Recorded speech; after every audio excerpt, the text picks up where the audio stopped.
ایک بادشاہ کی 7 بیٹیاں تھیں۔ ایک دن بادشاہ بہت خوش ہوتا ہے اور اپنی 7 بیٹیوں کو بلا کر پوچھتا ہے کہ میں تم سب سے ایک سوال پوچھوں گا اور اگر جواب اچھا لگا تو تمہارا من چاہا انعام بھی دوں گا۔ سب ایک قطار میں کھڑے ہو جاؤ اور ایک ایک کر کے بتاؤ کہ تم کس کا دیا کھاتی ہو، کس کا دیا پہنتی ہو۔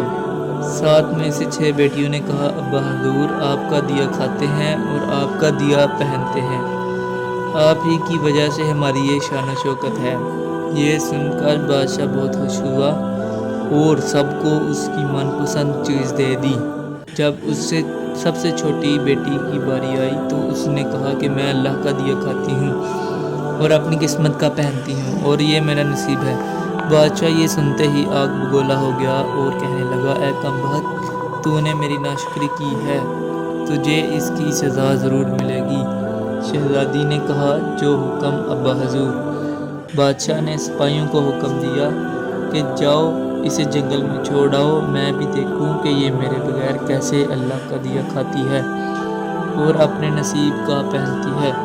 شہزادی سے تمام زیورات واپس لے لیے گئے اور خستہ حال کپڑوں میں بغیر کسی ساز و سامان کے بادشاہ کے حکم کے مطابق جنگل میں تنہا چھوڑ دیا گیا۔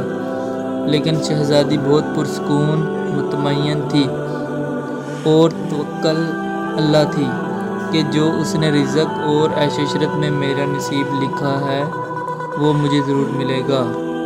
سب سپاہی شہزادی کو جنگل چھوڑ کر واپس چلے گئے۔ شہزادی جنگل کو دیکھنے لگی، چاروں طرف درخت ہی درخت تھے اور دوپہر سے شام ہونے والی تھی کہ شہزادی نے سوچا کیوں نہ کچھ لکڑیاں جمع کر لی جائیں تاکہ رات کو آگ جلاؤں، پھر کوئی جنگلی جانور پاس نہیں آئے گا اور رات بھی گزر جائے گی۔ شہزادی جنگل میں لکڑیاں ڈھونڈنے چل پڑی۔ اس کی نظر ایک جھونپڑی پر پڑی جہاں باہر ایک بکری بندھی ہوئی تھی اور اندر سے کھانسے کی آواز آ رہی تھی۔ پہلے تو شہزادی بہت حیران ہوئی کہ اتنی ویران جگہ پر جھونپڑی۔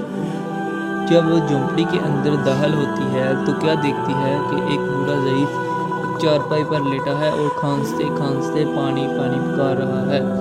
شہزادی نے ادھر ادھر دیکھتی ہے تو کونے میں ایک پانی کا گڑھا پڑا ہوتا ہے۔ وہ گلاس میں پانی بھر کر بوڑھے ضعیف کو پلاتی ہے اور جھونپڑی کی صاف صفائی کرتی ہے۔ اتنے میں بوڑھا ضعیف شہزادی سے پوچھتا ہے کہ بیٹی تم کون ہو اور اتنے بڑے جنگل میں تم اکیلی کیا کر رہی ہو؟ تب شہزادی اسے بتاتی ہے کہ وہ یہاں تک کیسے پہنچی۔ بوڑھا ضعیف اسے جھونپڑی میں ہی رکنے کا بولتا ہے اور کہتا ہے کہ میں شہر میں کام کرتا ہوں، صبح شہر چلا جاؤں گا اور 8 دن کے بعد آؤں گا، تم یہی رہو اور جھونپڑی میں میرے کھانے کا سامان ہے اور ندی پاس ہی ہے، تم وہاں سے گڑھا بھر لیا کرنا۔ صبح کو بوڑھا ضعیف شہر چلا جاتا ہے اور شہزادی یہاں اکیلی جھونپڑی میں سب صفائی کر کے بکری کا دودھ نکالتی ہے، آدھا اپنے لیے رکھ لیتی ہے اور آدھا باہر ایک کونے میں برتن میں ڈال کر رکھ دیتی ہے کہ رات کو کوئی جانور بھوکا یا پیاسا ہوگا تو پی لے گا، اور خود اندر آ کر سو جاتی ہے۔ صبح سویرے جب شہزادی اٹھتی ہے تو کیا دیکھتی ہے کہ دودھ کا برتن خالی اور پاس ایک لال پڑا ہے جو دیکھنے میں بہت ہی نایاب اور قیمتی معلوم ہوتا ہے اور پاس ہی سام کے نشان بھی نظر آتے ہیں۔ تب شہزادی کو یاد آتا ہے کہ بچپن میں اس نے سنا تھا کہ جب کوئی نایاب سام بہت خوش ہوتا ہے تو ایک ایسا لال اگلتا ہے جس کی قیمت ہیرے جواہرات سے بھی مہنگی ہوتی ہے۔ شہزادی بہت حیران ہوتی ہے اور دل میں سوچتی ہے کہ شاید سام بھوکا تھا اس لیے وہ دودھ پی کر خوشی میں لال چھوڑ گیا۔ پھر وہ لال اٹھا کر اپنے پاس رکھ لیتی ہے اور پھر اگلی رات شہزادی برتن میں دودھ رکھ دیتی ہے اور اگلی صبح جب دیکھتی ہے تو پھر ایک لال ہوتا ہے۔ ایسے ہی کرتے کرتے 7 دن گزرتے ہیں اور شہزادی کے پاس 7 لال جمع ہو جاتے ہیں اور اس دن بوڑھا ضعیف بھی آ جاتا ہے۔